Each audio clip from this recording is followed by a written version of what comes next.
Bienvenidos, bienvenidas a La Pasión Mueve el Mundo, el podcast en el que exploramos el poder de la pasión creativa y nos sumergimos en historias de personas que hacen lo que aman y en el camino recorren senderos singulares, transforman su entorno y en ocasiones escriben algunas líneas de la historia. Hoy, más que nunca, necesitamos esa energía que nos mueve por dentro para mantener la esperanza y construir el mundo que queremos, empezando por nuestra casa, por Europa. Este es un espacio para ampliar la conversación sobre Europa y su futuro, y te invitamos a ti a formar parte de ella. Soy David Leal, economista y sociólogo, y estoy encantado de invitarte a este viaje de descubrimiento, ofrecido por Europe Direct Aragón y el Laboratorio de Aragón Gobierno Abierto, como parte de la serie La Europa que viene, en la que contamos con invitados en la frontera del cambio para explorar juntos algunas de las grandes transformaciones que atraviesa Europa y el mundo en nuestro tiempo. Y hoy vamos a hablar de uno de los cambios decisivos del siglo XXI. Estamos hablando de la irrupción de China como un actor global determinante. Y es que, puestas las cosas en perspectiva, la historia de China tiene pocos precedentes en la historia de la humanidad. Una civilización milenaria que ha pasado de ser un país en vías de desarrollo a ser la segunda potencia económica mundial en apenas 40 años, siendo un líder tecnológico, comercial, con algunas de las mayores compañías del planeta. ¿Y cómo se ve esto desde Occidente? Pues con una mezcla de recelo y de admiración, con una mezcla de quién es este nuevo y a la vez viejo vecino que por una parte es un rival estratégico y por otra parte es un socio valioso que necesitamos, con el que hay muchas interdependencias en materia de comercio, de inversiones, de cadenas de suministro y de otros muchos tipos. Tenemos muchas preguntas para abordar con nuestros invitados, quienes han vivido y viven en primera línea el despertar del gigante chino. Nos acompaña Alicia García Herrero. Alicia es economista jefe para Asia-Pacífico en el banco de inversión francés Natixis, con sede en Hong Kong. Alicia es Senior Fellow en el think tank europeo Bruegel, así como en el East Asian Institute de la National University of Singapore. Bienvenida, Alicia. Encantada de estar con vosotros, un placer. Y nos acompaña también Ignacio Alfayate. Ignacio es responsable de expansión de Enasia de Nicolás Correa, una de las principales multinacionales españolas en el sector de la maquinaria industrial. Ignacio ha tenido que aprender a navegar desafíos culturales, económicos, sociales, para conocer y descubrir este país y este entorno que es pues, fascinante y muy competitivo. Nacho, muchas gracias por estar aquí. Muchas gracias a ti por invitarme. Dice Julio Ceballos, el autor del libro Observar el arroz crecer, que China es el mayor acontecimiento histórico que nos tocará vivir a lo largo de nuestras vidas, el mayor desafío internacional de los próximos 50 años y nuestra mayor oportunidad o amenaza profesional y empresarial. Quiero empezar preguntándoos, Alicia, ¿cómo surgió tu interés por la economía de China y la región de Asia Pacífica? O sea, una economista internacional como tú, ¿por qué elegiste especializarte en este tema? ¿Qué es lo que te apasiona? Bueno, yo empecé mi carrera profesional interesada en Europa, o sea, me fui a estudiar a Italia, de ahí a Alemania, bueno, o sea, todos mis esfuerzos eran en entender si íbamos a crear una unión monetaria, cómo Europa iba quizás un día a ser un Estado federal.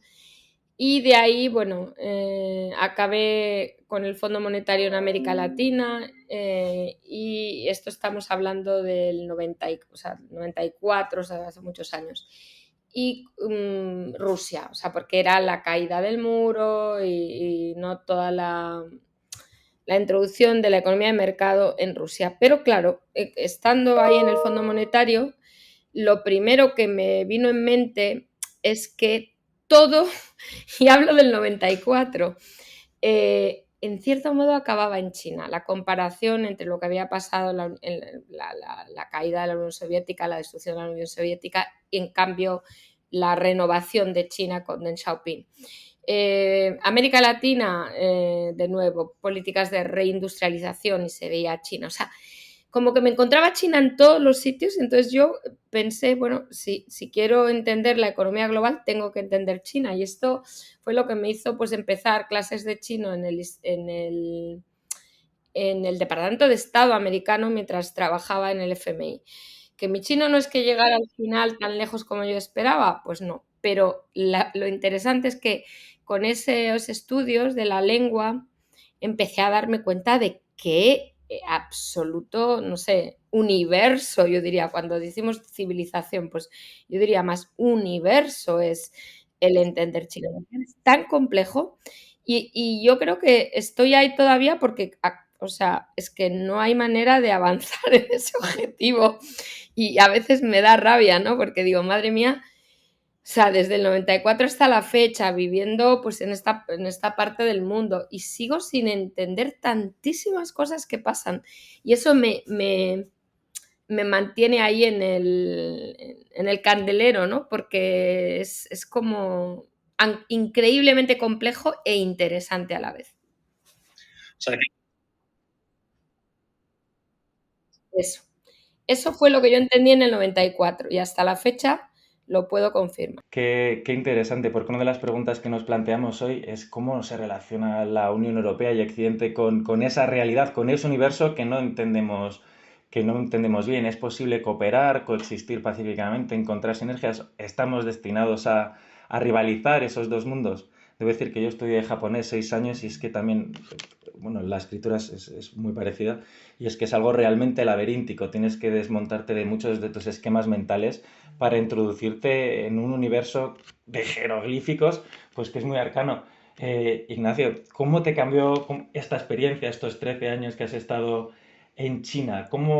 ¿Qué tiene que cambiar tu mente de occidental para navegar esa realidad? Y quizás, oye, si tienes algún consejo para algún empresario o empresaria que quiera, alguna empresa que quiera introducirse en China, ¿qué tiene que prepararse para reamoldar en su cabecita? Bueno, pues como decía Alicia también, la experiencia en China inevitablemente ha tenido un impacto profundo, ¿no? En mi visión del mundo, de los negocios, de la forma de hacer, pues porque China no te puede dejar indiferente, eso es evidente.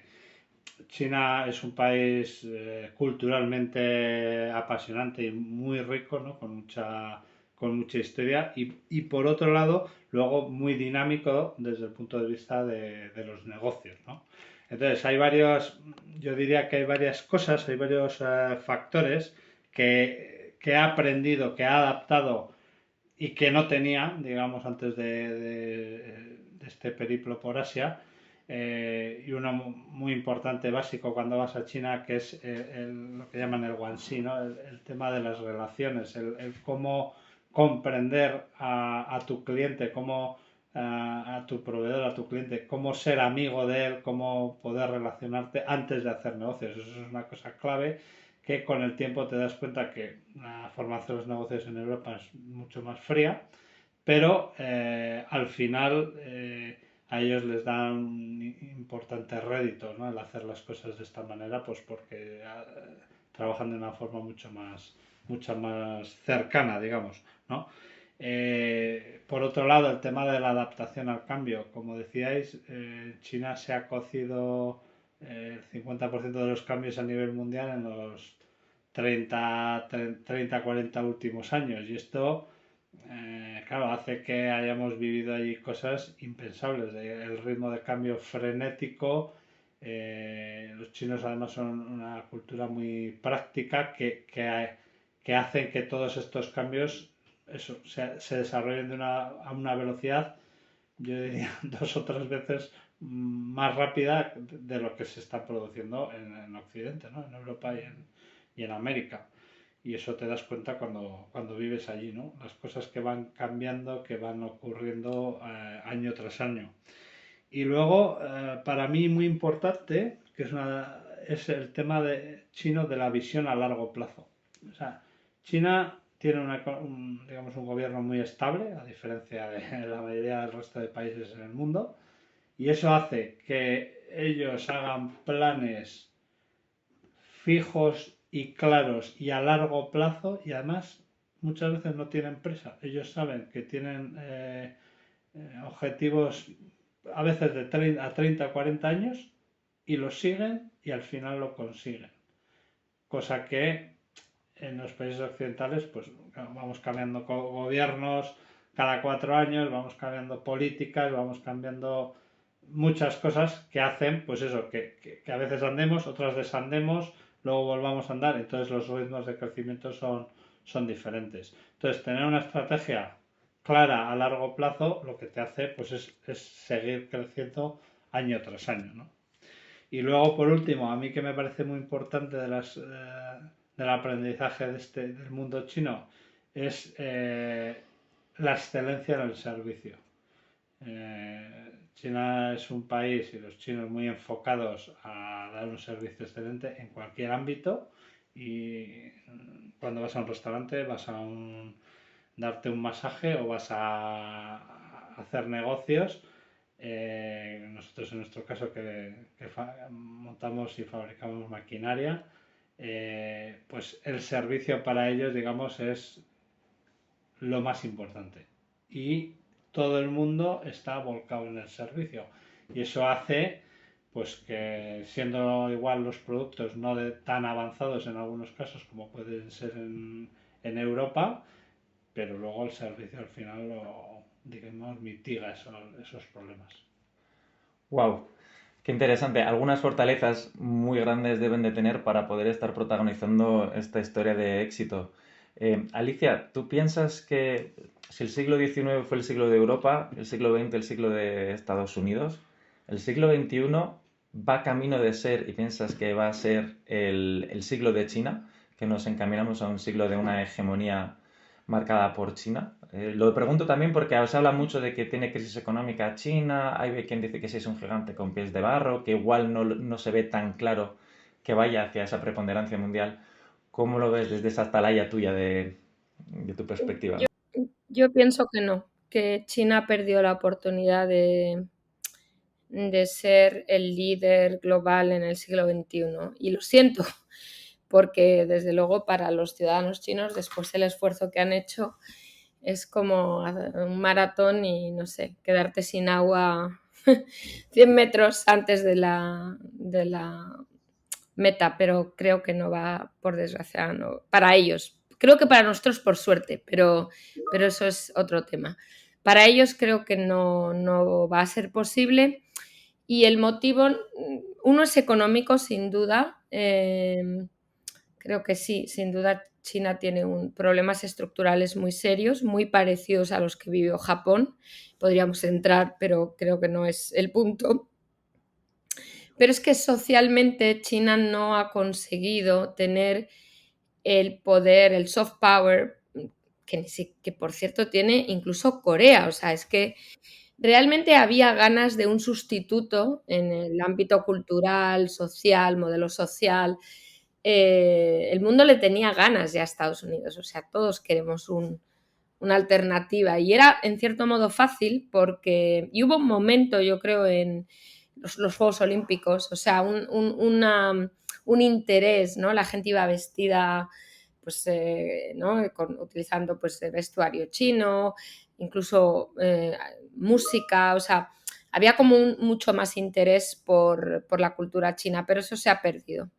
Y se ha perdido porque China se ha encerrado, número uno, y porque Estados Unidos ha empezado a contener a China incluso, yo diría, socialmente, o sea, culturalmente. Pero no solo es Estados Unidos. O sea, lo importante, nadie niega eso, es absolutamente cierto, pero yo creo que China ha temido, en cierto modo, un mundo, digamos, reflejado en China, porque eso tiene implicaciones sociales para un partido pues, que lleva muchos años en el poder, ¿no? Tiene muchas implicaciones políticas dentro de China. Yo creo que el Partido Comunista Chino ha decidido, igual con razón, si tu objetivo es la permanencia, digamos, sujetar lo que hay dentro y un poco dejar volar el dominio cultural que podría haber llegado a tener China en el mundo. Como encima en el ámbito económico China ya ha empezado a divergir de Estados Unidos y creo que no va a dejar de hacerlo estructuralmente en el 2022, 23, 24, o sea, ya el PIB nominal se va separando del de Estados Unidos, la población cae. En el 2100 Estados Unidos tendrá más población que China ya.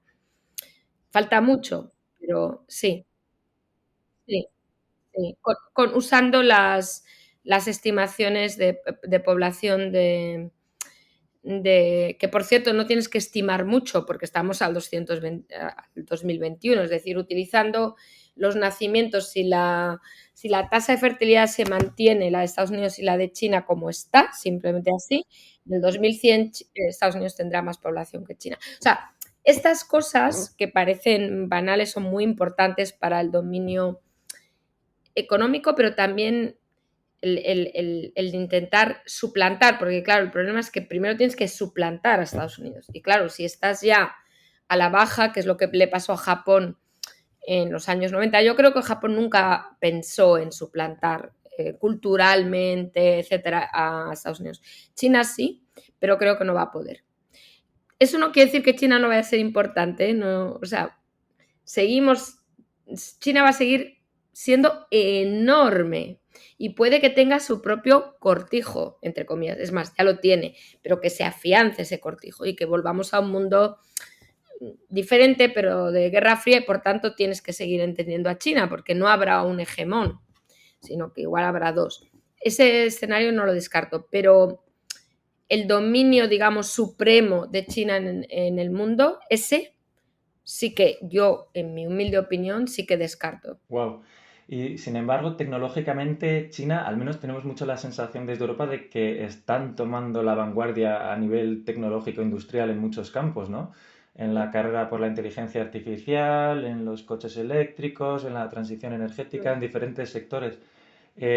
¿Cómo lo veis eso? ¿Cómo veis a China desde el punto de vista de en qué sectores nos está sacando ventaja y igual tenemos desventajas competitivas muy fuertes frente a ellos? Le dejo a Nacho primero y después. Sí.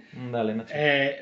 Bueno, como decíamos, en China, en general, las empresas y los empresarios son grandes emprendedores. Hay un gran desarrollo tecnológico que se ha producido en estos años. Hay varios factores que hacen, además, que eso esté aumentando, como un apoyo decidido del gobierno chino hacia la innovación.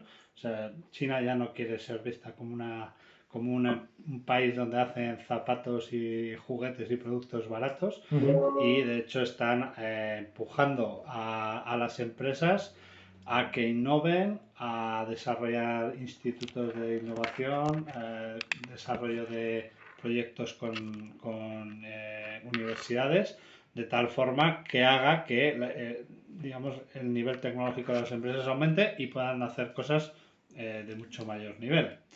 En ese sentido, claramente China tiene algunos sectores en los que está fuertemente desarrollada, por ejemplo el tema de la inteligencia artificial, el tema del comercio electrónico, en el que, como decimos los que vivimos allí, no hemos tocado un billete hace 4 o 5 años. ¿Ah, sí? Sí. Ajá. Y todo el uso de la tecnología ya es masivamente usado para cualquier pago, para cualquier compra, para cualquier cosa, y eso es una cosa que todavía aquí está empezando a llegar, pero que no está ampliamente desarrollado como en China, y eso lo notamos. Hay otro factor que decía, como decía Alicia antes, en los últimos estudios que vistos de la Universidad de Shanghai, de la Tongji University, dicen que algo así como China va a reducirse en 600 millones de habitantes de aquí a los próximos 35 años, me parece que eso es un cambio dramático por el tema de la fertilidad y en la población, y eso hace que el gobierno también impulse el uso de la tecnología, porque no va a haber suficiente fuerza de trabajo para hacer que las administraciones trabajen adecuadamente. Entonces, todo se hace ya digitalmente. ¿Y la inteligencia artificial está más implementada en las empresas, en el día a día del ciudadano, de lo que está en Europa? Sí, mucho más. ¿En qué sentido? Por ejemplo, que... Tú llamas a cualquier servicio, digamos, de una empresa tecnológica, vamos, para un tema de si no te funciona el móvil, tienes que un problema con el gas, cualquier servicio que te responda ya es una inteligencia artificial. Oh, really? Madre mía. Eso, y además se nota. O sea, al principio no lo notas, pero ya con el tiempo, pues te das cuenta de que tienen sistemas muy avanzados Madre mía. en inteligencia artificial. Con la cantidad de chinos que hay y que no haya uno que te pueda llevar ese pedido a domicilio o que te pueda atender.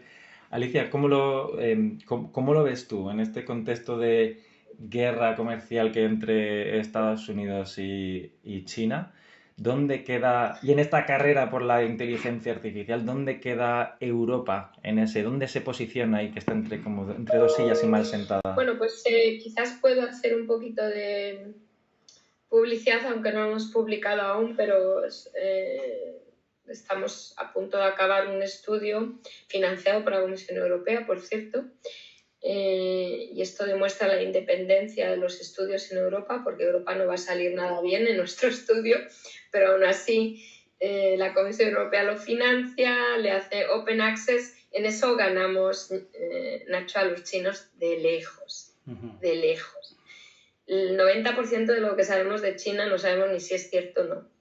Sí. Y así, por cierto, en Estados Unidos también, no al nivel de China, pero es decir que yo encuentro que Europa es el continente más transparente, de lejos. Y esto nos olvidamos. Es un problema a veces para nuestra propia imagen, porque claro, yo tengo que salir con un estudio donde voy a decir ahora que estamos atrás en todas las tecnologías emergentes, inteligencia artificial, quantum y semiconductores, que son las tres que analizamos, pero se puede publicar, se puede decir, o sea, esto es muy, muy positivo para Europa, y llegará el momento que sea muy, muy importante. De hecho, ya vemos que hay americanos incluso que emigran, ¿no? O sea, inmigran a Europa por tener por trabajar en ambientes menos hostiles, llamémoslo. Y lo de China hacia Estados Unidos es brutal. O sea, esa es la primera comunidad, más que México hoy por hoy, de inmigrantes ilegales a Estados Unidos. O sea que todo no va bien. Pero en tecnología, que es la pregunta, estoy de acuerdo que China ha hecho enormes avances, sin duda alguna. En los datos que hemos analizado con inteligencia artificial, por cierto, con modelos LLM, de lo que es la innovación radical de las patentes en Estados Unidos, en Europa y en China, encontramos que en los sectores más punteros de inteligencia artificial todavía domina Estados Unidos, excepto en visión, que es normal, porque es realmente donde China ha hecho mayores esfuerzos, ¿no? Todo lo que es, pues que al final es importante también obviamente para el control de la población, ¿no? Pero bueno, todo lo que controle... Reconocimiento facial y demás. Reconocimiento facial, exacto. En esa parte, el reconocimiento de voz, en esa parte es donde no analizamos solo patentes, eso sería fácil, sino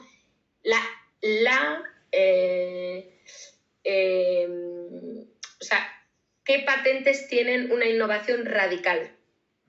¿Qué otros copian a lo largo del tiempo? Digamos, la calidad de la patente, llamémoslo así. Y haciendo eso, Estados Unidos domina, pero no en todos los sectores. O sea, nosotros no dominamos ninguno de los subsectores, ni en quantum, ni en inteligencia artificial, ni en semiconductores, pero donde estamos mejores en fotónica, en quantum, en 3 o 4 sectores estamos como a 1/3, o sea, parecido a Estados Unidos y China, pero son muy pocos sectores. O sea, Europa se está quedando atrás. Si esa es la pregunta, se está quedando atrás. China está dominando, como parecieran decir los datos brutos de número de patentes y de publicaciones, a Estados Unidos. No es lo que encontramos. Pero eso no es el ámbito relevante industrial. China está muchísimo más avanzada porque es es más en la aplicación de las tecnologías emergentes. Pero en lo que es la investigación básica hay peor.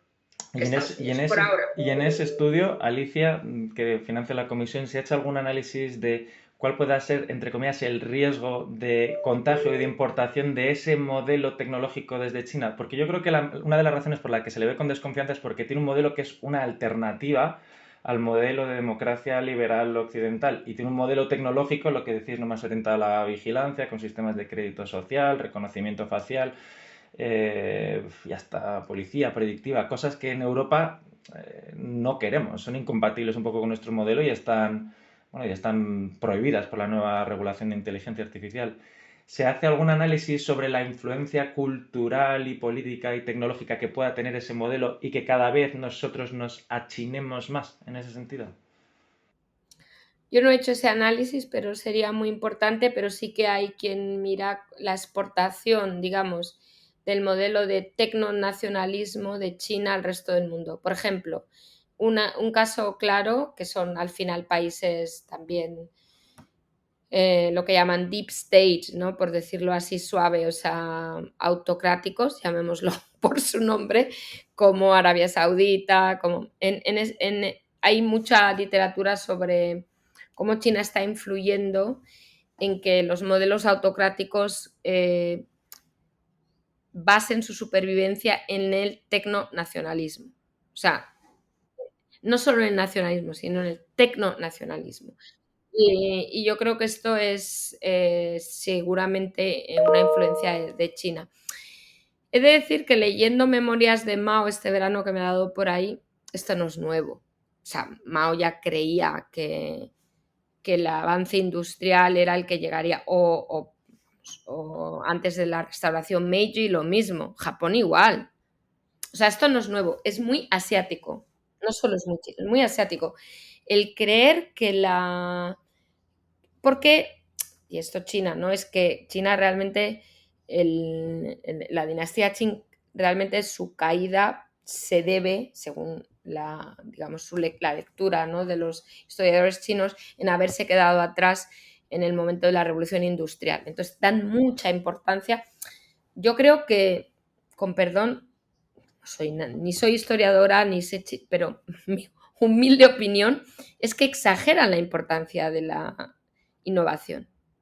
Porque la innovación sin cambios sociales que permitan que la gente se sienta cómoda con esa innovación, que la arropen, puede ser muy disruptiva, porque de repente la gente no quiere ser observada, no quiere ser, o sea, ahora con esto, Nacho, tú lo estarás viviendo en China, con el tema el DNI, llamémoslo digital, la cantidad de protestas incluso de académicos que han callado, claro, a medida que avanzas en ese modelo, sí, en China, cuando avanzas en ese modelo, cada vez la gente se siente más limitada en sus libertades, que igual no son libertades, digamos, políticas, pero podían ser libertades sociales que se limitan, ¿no? Entonces, o sea, todo para decir que yo creo que se exporta, sí, pero también hay revolcones, me explico, a esta exportación de un modelo de nanotecnología, de tecnonacionalismo, quería decir, madre mía, nanotecnología no tiene nada que ver, perdona. Y hablando de nacionalismo, hablemos de Taiwán, que eso es un tema que preocupa. ¿Cómo lo veis vosotros? A ver, por contextualizar, el temor es que Taiwán se convierta en la nueva Ucrania, ¿no? Que tenga el gobierno chino ese afán de recentralizarlo, de reincorporarlo al país, ¿no? Sí. Esta isla democrática y liberal, esta China más liberal. ¿Cómo se vive sobre el terreno? ¿Qué análisis hacéis del riesgo real de que haya un movimiento que rompa la baraja? ¿Y qué implicaciones podría tener? Yo creo que podemos... Sí, yo creo que podemos dar una visión doble interesante porque yo estoy en China, que lo vemos, se ve de una manera y Alicia está en Taipei, en Taiwán, que Nacho, porque quiero saber cómo lo ven allí. Eso es. En Taiwán, China, como me censuran cuando doy ahí discursos y hablo de Taiwán, se me pone el censor chino de Taiwán y me pone entre paréntesis China, porque hay que hablar así. Interesante. Sí. Bueno, desde Taiwán, el tema de Taiwán yo creo que es un tema en el que las empresas estamos preocupados, o sea, tenemos dudas y una incertidumbre importante de lo que va a ocurrir. Desde el mensaje oficial del presidente de Xi Jinping, en el que ha dicho que durante su mandato, ¿no? Taiwán va a pasar a ser una provincia más de China en este mandato de los 10 años que tiene ahora. Efectivamente no es hablar por hablar, porque allí las cosas cuando el presidente las dice de esa manera es bueno porque efectivamente hay una intención por detrás. Por otro lado, en la práctica la población piensa de que China no va a haber va a hacer una confrontación directa contra Taiwán, porque el país es eminentemente práctico, ¿no? En su forma de actuar, pero desde luego creo que más que un conflicto político, que lo es, hay por detrás una serie de intereses económicos muy fuertes con todo el tema de los semiconductores, ¿no? Al ser Taiwán la primera superpotencia mundial en la fabricación de semiconductores, de los cuales todos necesitamos, ¿no? Y China la primera. China sí que está haciendo sus planes para desarrollar su propia tecnología de semiconductores, y de ahí de hecho la sorpresa de Huawei en sus últimos móviles, que ya venían con los microchips propios hechos en China, que nadie se explica cómo han podido desarrollar esa tecnología y a esa velocidad. Pero desde luego hay todavía una necesidad de un incremento importante de capacidad de fabricación de microchips en China, y por tanto sigue habiendo dependencia de otros países como Taiwán o Corea o Estados Unidos. ¿Ven este tema con preocupación las empresas occidentales en China? ¿Tienen planes de contingencia? ¿Andan dándole al coco a ver qué pasa? ¿Qué hacemos si andan deshojando la margarita? Sí, efectivamente, si hubiese un conflicto real, ahora hay un conflicto oculto, digamos, que no ha explotado, pero por ejemplo a nosotros la situación nos cambiaría seguramente de una forma importante, porque una gran parte de nuestra producción se fabrica en España para ir a China, con lo cual entendemos que China podría entrar en una situación de bloqueo parecida a Rusia, y por tanto estamos trabajando y desarrollar planes de contingencia para la fábrica que tenemos en China, para que pueda seguir suministrándose con elementos de los que mandamos desde España, y por otro lado para que nuestras máquinas españolas pues pudieran llegar a China, que sería transfiriendo esas tecnologías hacia nuestra China. Tengo la sensación de que nadie sabe realmente qué va a pasar, ¿no? No, es muy difícil. Alicia, ¿cómo lo ves tú? Sí, a ver, dos cosas. Taiwán es una asignatura pendiente para China desde que Chiang Kai-shek sale, ¿no?, por la puerta y digamos, abandona una guerra civil. O sea, ¿no? Es que no es Taiwán. Yo lo que quiero decir aquí es que esto no es una isla que, no sé, durante la dinastía Qin, por cierto, China perdió, o sea, a Japón, quiero decir, Taiwán no ha sido, es como si me dices, bueno, pues el Tíbet, ahora es parte de China, en su momento, o sea, pero es que en Taiwán tiene enjundia porque es como el final, o sea, el último coletazo de una guerra civil. Eso es lo que hay que entender. Y una guerra civil que encima el que se va, el KMT, resulta que ya reniega del objetivo, que en su momento lo de una sola China no se sabía si era Taiwán o sea, es que hay que entender que esto era en la época en la que Chiang Kai-shek pretendía recuperar China, o sea, y que las calles de Taiwán aquí, os puedo asegurar El mapa de Taiwán es un pequeño mapa de China, o sea, han replicado, el KMT replicó, digamos, la estructura geográfica en el diseño de las calles de China continental, que es increíble. Entonces, esto es más que lo que parece, me explico, o sea, es un tema ideológico, político, histórico, por eso es muy importante para China y por eso Xi Jinping yo creo que Xi Jinping se obsesiona con Taiwán, hay gente que yo lo entiendo así, porque Xi Jinping tiene que acabar sus mandatos más que Deng Xiaoping, similar a Mao, va a estar ahí casi tanto tiempo como Mao, o sea, es que bueno, pues Mao gana la guerra civil, ¿no? O sea, en fin, gana un montón de cosas, el reconocimiento, llega el reconocimiento de China, ¿no?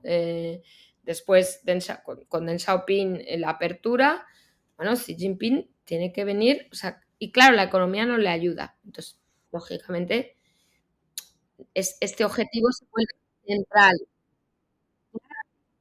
Legado. Claro, porque la economía no va a ser su legado, eso te lo puedo asegurar. Pero no es ni siquiera culpa suya, bueno, uno podría argumentar sí o no, pero hiciera lo que hiciera, la desaceleración estructural de China nadie la puede parar. Pues claro, yo le entiendo, yo si fuera él haría lo mismo. O sea, en el sentido estratégico de cuál va a ser su legado. Por tanto, yo creo que va en serio lo que dice, va muy en serio. Pero yo no creo que, a ver, yo creo que la idea de una invasión que preocupa a Nacho y a su empresa, creo que es la peor idea. Creo que es la peor idea. Y creo que muchos, incluso en el PLA, incluso fuera del PLA, entienden esto, que no es la mejor idea, que es mejor hacerlo de manera, pues como en realidad está ocurriendo. Si estuvierais ahora en Taiwán, os lo puedo asegurar que lo veríais. Hay un montón de infiltración, el KMT juega un juego, ¿no? Poniéndose al DPP, juega el juego de China, o sea, lo juega, o sea, es que es así. Y esto es dentro de Taiwán y tienen muchos votos. Entonces, yo creo que esto va a ocurrir, yo creo que va a ocurrir, porque además China lo va a hacer de una manera en la que Estados Unidos no va a poder hacer nada. O sea, no va a ser directo y frontal. Puede que Xi Jinping, desesperado por su legado, digamos, se tira a ese río, ¿no? Se tire. Pero yo creo que en China hay muchos que saben que eso es un gran riesgo para China y no se lo van a dejar hacer, mi opinión. Después veremos cómo todo es, pero, o sea, yo creo que la cúpula del partido sabe que esto hay que hacerlo con tiempo, despacio. ¿Que cae con Xi Jinping? Bien, que no cae, peor para él. Lo digo así de brutalmente, pero... Y esto es un gran conflicto en las altas esferas en China, porque sí, lo quiere pronto, es su legado, y hay quien sabe que eso es un riesgo. Y si os fijáis, hay muchísima confusión con el tema de Taiwán, incluso dentro de China, en los discursos. A veces se habla de solo Pacífico, a veces no. O sea, va y viene, me explico, va y viene. Y eso es porque yo creo que no hay acuerdo. Y en este caso, en este mirar en las entrañas de la OCA para ver qué puede hacer o no hacer Xi Jinping, el Partido Comunista Chino, lo que es seguro es que dependiendo del escenario tendría muchas implicaciones para Europa, ¿no? Porque tiene un montón de dependencias estratégicas que en el caso de que llegara a esa situación hay que anticiparse a ella y prepararse para ella tratando de minimizar dependencias en ciertos sectores. Estoy pensando, cuando sucede la invasión de Ucrania, Alemania es excesivamente dependiente del gas ruso. Y dice, jolín, si lo estábamos viendo venir, ¿por qué no disminuimos esa dependencia que ha afectado tanto a la economía? En temas como, no sé, suministro de medicamentos, tecnologías, tierras raras, en inversiones, en fin, ¿en qué debería la Unión Europea prepararse para eso e intentar buscar mayor autonomía, reducir esas dependencias? Y si es así, ¿en qué sectores? La respuesta es obviamente sí. Y después dejo a Nacho, pero es que quiero, porque esta es muy importante y quiero decirlo rápido. Obviamente sí, pero no por Taiwán. O sea, no por Taiwán solo. Porque ya digo, yo creo que en Taiwán va a ocurrir, o sea, pero os doy este ejemplo. Las inundaciones que ha habido en China este verano es que hay muchísimos motivos por los que tenemos que prepararnos para no ser tan dependientes, porque pueden ser shocks que ni siquiera sean provocados por China, me explico, que sean, de hecho, en cierto modo, que China los sufra, pero que nos afecten igual. Si es que no tiene por qué ser maldad de China, entre comillas, que es lo que la gente sigue, ¿no? No va de eso, va de que de que nunca puedes depender al 100% de un único proveedor. Nacho esto lo sabe mejor que nadie. Y esto es obvio. Entonces yo creo que independientemente de Taiwán, tenemos que hacerlo. Sí, yo creo que el ejemplo más claro ha sido el de la pandemia, ¿no? Que se nos han abierto las costuras a los europeos por muchos sitios. Es decir, que no hemos sido capaces de reaccionar y de dar solución a las diferentes industrias o incluso como país, ¿no? Con el tema de los productos farmacéuticos, las mascarillas, las vacunas. Creo que no se nos ha visto que no estamos preparados. Y yo, en ese sentido, creo que Europa efectivamente tiene que tomar las riendas y tener una alternativa, y eso no solo con China, sino con otros países, sobre todo en aquellas cosas críticas para las industrias y para el país, ¿no? Entonces, hay un tema muy claro que es los productos farmacéuticos, tanto tema de vacunas como de las mascarillas que decíamos anteriormente, pero luego hay muchos otros, como es en las industrias generales, los productos críticos que fabricamos, que muchas veces parte de ellos vienen de China, en muchas industrias diferentes, tendríamos que tener una alternativa en Europa y que no tenemos.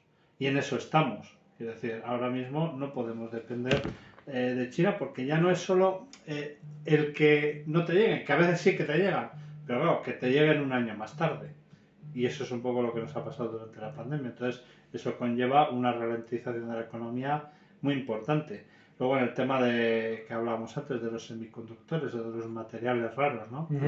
Que tan importantes son como para hacer, por ejemplo, los microchips o las baterías eléctricas de los coches, ¿no? Que han supuesto una ralentización durante la pandemia y posterior a la pandemia en toda la fabricación en Europa. Entonces, en todo eso, yo creo que Europa tiene una asignatura pendiente y que me da que después de la pandemia todos teníamos muy buenas situaciones, todos estamos trabajando en eso, haciendo ciertos planes, pero me da que no hemos aprendido suficientemente la lección, ¿no? Y todavía tenemos algunas carencias que tenemos que... Aquí hablamos de donde hay que igual recoger cable y ser más autónomos respecto de China, pero algunos ámbitos en los que se podría buscar una mayor cooperación en torno a retos globales. Estoy pensando en la transición ecológica, por ejemplo, que hay mucho ese discurso en Europa de para qué intentamos ser tan ecológicos y los coches eléctricos y reciclar y descarbonizar y tal, cuando China va a contaminar un montón y les da igual. Esto se oye bastante. ¿Es esto cierto? ¿Está China tomándose en serio el cambio climático y haciendo algo al respecto para reducir su impacto en el planeta, etcétera? Bueno, yo creo que China como país ha adoptado ciertos acuerdos, ¿no? En la agenda climática. Está haciendo sus deberes en ciertas áreas, ¿no? Como puede ser el tema de la energía solar, la energía eólica, en la que nosotros hemos tenido un espectacular desarrollo en China en los últimos años, o en el tema de los coches eléctricos, donde claramente están a la vanguardia mundial. Tenemos empresas como Tesla, que son líderes en ese campo, pero del resto de fabricantes están los chinos como a la vanguardia, ¿no? Pero hay otras áreas en las que creo que sí que debería haber mucha más cooperación. Y además, en la población general, el sentimiento de los que vivimos allí es que todavía la población china no ha cambiado ese chip hacia un sentimiento más de, de tener que reciclar, de estar mucho más de acuerdo con estas políticas medioambientales y sí que están traccionándose a través del impulso del gobierno. Alicia, ¿cómo alguna reflexión en el sentido de en Sí. qué áreas debería buscar la Unión Europea mayor cooperación con China? Por ejemplo, no sé. A ver, yo creo que como todo tenemos que, o sea, China es la segunda economía del mundo y en algunas cosas la primera, ¿no? En algunos sectores y por tanto tenemos que cooperar sin duda, no solo porque China es un mercado importante, sino porque China lidera la tecnología en algunos sectores, hemos hablado de eso. Lo que pasa es que tenemos que insistir en que nuestra cooperación sea lo más simétrica posible. Porque si no, una cooperación asimétrica o no recíproca, como solemos decir en Europa, va a generar reacciones negativas de la población europea. Ya lo vemos eso. Y eso se tiene que evitar porque al final cuando se generan esas dinámicas que ya existen en Estados Unidos, no puedes cooperar incluso en lo que debes cooperar. Entonces, yo creo que está en el interés de China entender que solo una cooperación simétrica, recíproca, puede funcionar en los ámbitos donde decidamos cooperar. Si en algún ámbito no quieren aceptar esa reciprocidad, pues no se cooperará. Pero sin la reciprocidad no se puede cooperar. Eso está claro, porque pierdes cooperando. Incluso en los ámbitos donde parecería imposible perder. El mejor ejemplo es el cambio climático. Europa llegó con paneles, con energía eólica, con la gran intención de ayudar al mayor emisor global a reducir emisiones y acabó sin mercado y volviendo habiendo perdido ese mercado. Entonces, eso no es cooperar. Entonces, yo creo en la cooperación, pero a igualdad de condiciones, o sea, igualdad con los mismos mimbres. Y eso es muy, muy importante. Yo creo que eso que parece tan básico no se entiende bien en China, porque China tiene la mentalidad de el fuerte manda, el grande manda. Y eso se ve aún más con los países del sudeste asiático que con nosotros, ¿eh? O sea, quiero decir que todavía puede ser peor, ¿no? Y bueno, pues todos los contenciosos en la China del Mar del Sur lo demuestran. Coopera a ver si puedes. Y Lituania y otros. O sea, cooperar es a igualdad de condiciones. Así yo creo que tenemos que cooperar. Pero sin esa igualdad de condiciones es muy difícil cooperar. Evitando situaciones desventajosas comercialmente o condiciones desiguales o con el tema también con la relación con Rusia, ¿no? Cómo se posiciona con los intereses europeos, claro.